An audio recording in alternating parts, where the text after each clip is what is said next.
So the time has come again to rearrange the altar.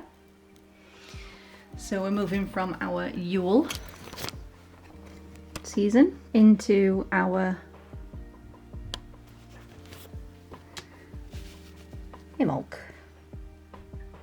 season.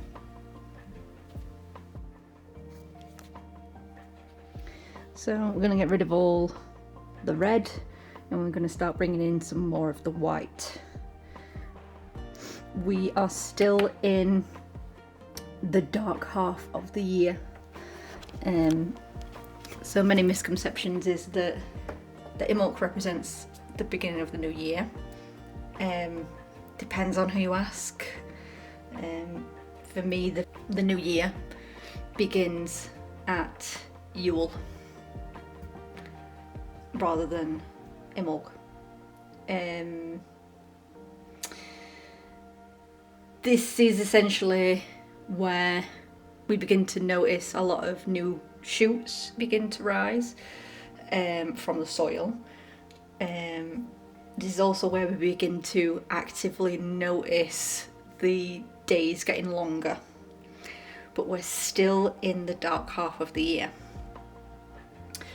The time in which that turns is the equinox, also known as Ostara, the spring equinox, where day equals night. So without further ado, let's cleanse and get ready for Imbolc. Hello, this is VoiceOver Maeve. We are back again. I hope that you all had a lovely Yule and a happy new year. I myself have simply rested and recuperated. It's been a lovely time. Now I am still looking for a cloth to represent Imbolc. So instead I'm going to take my Yule and I'm going to flip it over, essentially.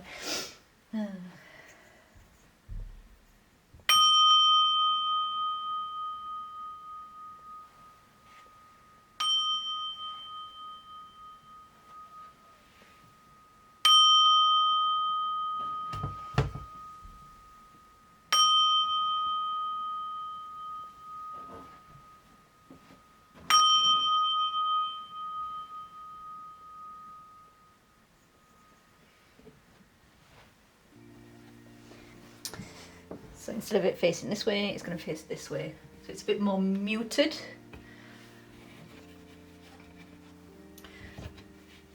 Which is what Imbolc, the colours of Imbolc typically are. They're a lot more pastel than bright and bold colours. So here talking about the colours, for example, white, cream, ivory, that softness. We can also have pale yellow to represent the returning sun, light green for, the seedlings and thinking of the life stirring beneath the soil. Sometimes even a soft pink, gentler beginnings. It also can relate to hearth energy as well.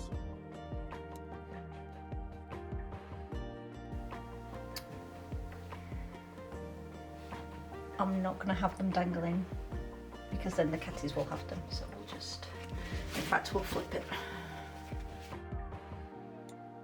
So let's talk a little bit about origins. So Imbolc is an ancient Celtic festival, traditionally celebrated around the 1st of February.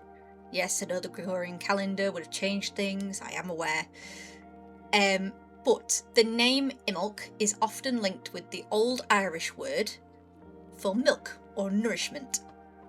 It marks a time when ewes would lactate, so it would be a sign that life is returning to the land after a deep winter.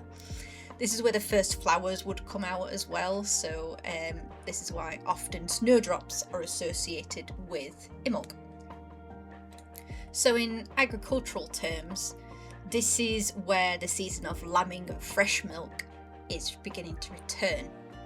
And this has a link to an Irish goddess known as Brigid. She is often associated with fire as a part of creation and craft. So she is a patron of the smithcraft, blacksmithing. She's also known to protect the home, being associated with the hearth fire. She is said to watch over birth, creativity, and the home, places where life begins and is sustained. On the eve of her day, people would prepare a place for Brigid to visit their homes. So, for instance, cloaks and ribbons were left outside to be touched by her blessing. Small dolls or woven crosses, which you may have already seen, are things called Brigid's cross, and these were placed above doors and hearths for protection. Her association with fire is why often white candles are used to represent her.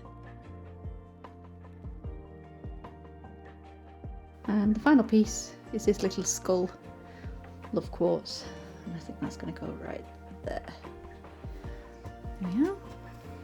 So it is getting brighter. We're starting to go into that pastel colour as the light begins to return.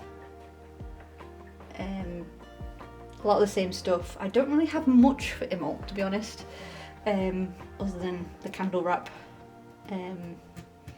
changing a few crystals. And the thing is, it doesn't have to be extravagant. As mentioned in the Yule video, it doesn't have to be extravagant. You don't have to have a lot of things. You know, it doesn't need to be crammed. Okay? It can just be simple with 4 things on it.